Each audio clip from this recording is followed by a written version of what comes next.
इस वीडियो में हम समझेंगे फैराडेज फर्स्ट एक्सपेरिमेंट।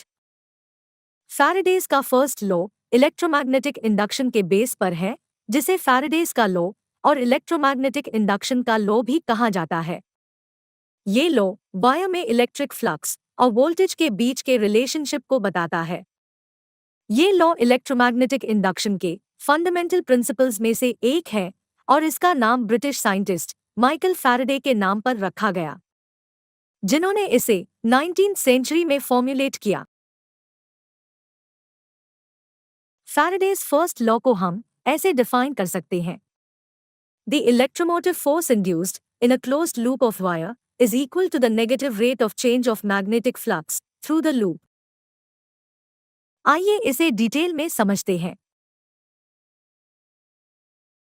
इस एक्सपेरिमेंट में एक मेटल कॉइल है जिसमें numbers of turn circular loop की फॉर्म में है।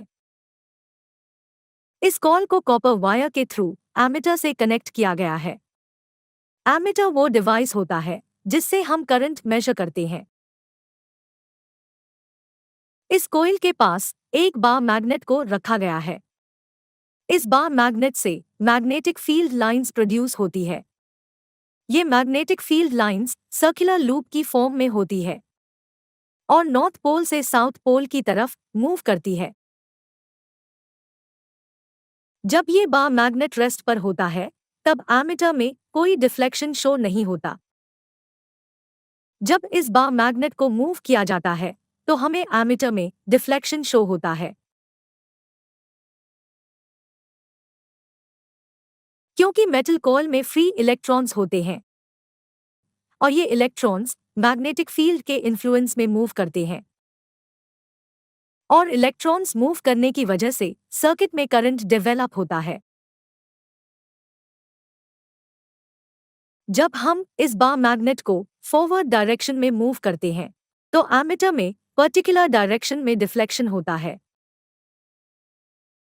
और जब इस बार मैग्नेट को बैकवर्ड डायरेक्शन में मूव करते हैं, तो अपोजिट डायरेक्शन में डिफ्लेक्शन होता है। इस करंट की डायरेक्शन बार मैग्नेट के मोशन के साथ चेंज होती है। इस एक्सपेरिमेंट से जो कंक्लूजन निकलते हैं वे इस तरह से हैं। फर्स्ट, बार मैग्नेट को जब तक मूव करेंगे तब तक ही एमीटर में डिफ्लेक्शन होगा। सेकंड, एमीटर में डिफ्लेक्शन की डायरेक्शन बार मैग्नेट की डायरेक्शन के साथ चेंज होती है। थर्ड, बार मैग्नेट को जितनी स्पीड से मूव किया जाता है उतनी ज्यादा ही डिफ्लेक्शन होती है। Thanks for watching. If you like this video, please like and subscribe our channel.